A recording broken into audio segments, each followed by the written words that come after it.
any other day, you gotta get up and do something. I want to share with you a story, and it's about a scorpion and a tortoise. A scorpion asks a tortoise for a ride across the lake. This tortoise said, well, sure, as long as you don't sting me. Scorpion says, why the hell would I do that? We'd both drown. So they head out. Halfway across the lake, the tortoise screams out, ow, how the hell did you sting me? Scorpion replies, because it's in my nature. See, the moral of that story is, even if you promise yourself or someone that you won't do something, there is some uncontrolled, undisciplined part of you that takes control and forces you to do that very thing that you promise you won't do because it's in your nature. Yep, it's the same reason why a smoker quits 6, 7, 8, 10 times. It's why a man cheats on his 20-year wife of 3 and wakes up disgusted looking at himself in the mirror in the morning. It's why you continue to shop, yet you still have things hanging in the closet that still has a tag on it from 2 years ago. And it's why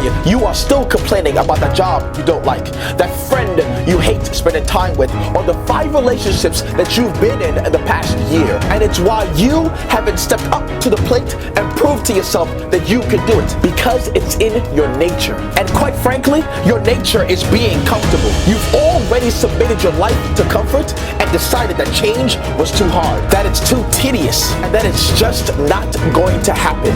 And you're absolutely right. It won't happen unless you do something about it, unless you step out of your comfort zone and take a risk in life. Step up to the plate, prove something to yourself, and decide that today is the day. It's why Roy Bennett said, you never change your life until you step out of your comfort zone. Change begins at the end of your comfort zone. So how do we step out of our comfort zone? How do we change our nature? How do we become the person we want to be or are meant to be? Well, let's try this in 4 easy steps. 1, become aware of the thing, issue, or problem that you want to change. 2, acknowledge it.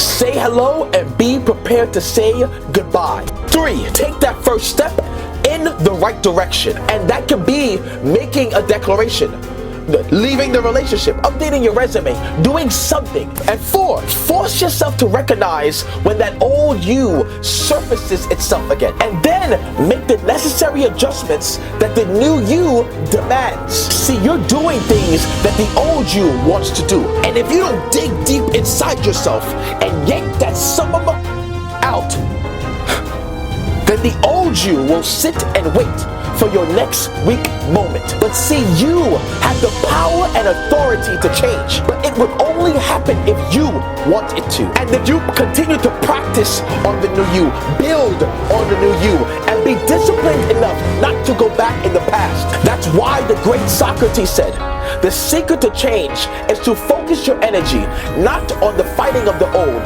but the building of the new. So if today is that day that you said you were going to change, or yesterday was that day, or last year was that year, do it. Just think first, then you can become. Like I always say, like any other day, you gotta get up and do something. I want to take this time to give a quick insight to who I am. I was born in Trinidad but raised in Brooklyn, New York. I spent 13 years as a programmer, project manager, and I became very successful. I had 2 businesses, made 6 figures, and took vacations every 6 weeks, flying around the world. Life was great, but I wasn't fulfilled in life. I felt like I needed to serve a bigger purpose. So I asked God, what is my purpose? And He answered. So following in His word, I am here to inspire, educate, and motivate you. You who can hear the sound of my voice. He created me for right here, right now, so I can say to you, the unfaithful, doubting, lazy, non-believing, undecided, uncommitted, undisciplined, not loving you. Stop quitting. You who wants more, who craves more, who asks for more out of life. You want a better marriage, you want more income, you want a better situation.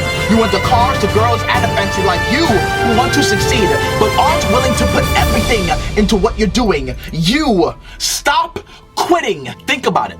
How can you get to the next level if you don't work for it? If you don't put in the time necessary, if you don't invest or commit, if every day you don't do what it takes to get what you want. Instead of understanding that simple concept and applying diligence to your life, you sit there and complaining about everything that's going on wrong with you and in the world. Nah, the sun isn't aligned in the sky the right way, you don't get it. I didn't wear my lucky socks today, so I don't got luck on my side, you don't get it. See, my friends left me and I'm nothing without them.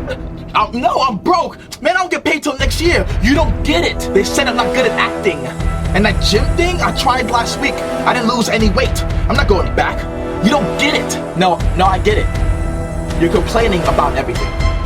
But do you know that there are people in this world that are less fortunate than you, that are fighting way harder than you are and attaining success? And here you are 1 month in saying, I can't. 2 days in, I can't. Somebody doesn't believe in you or tells you no, and you say, I can't. I'll never forget this.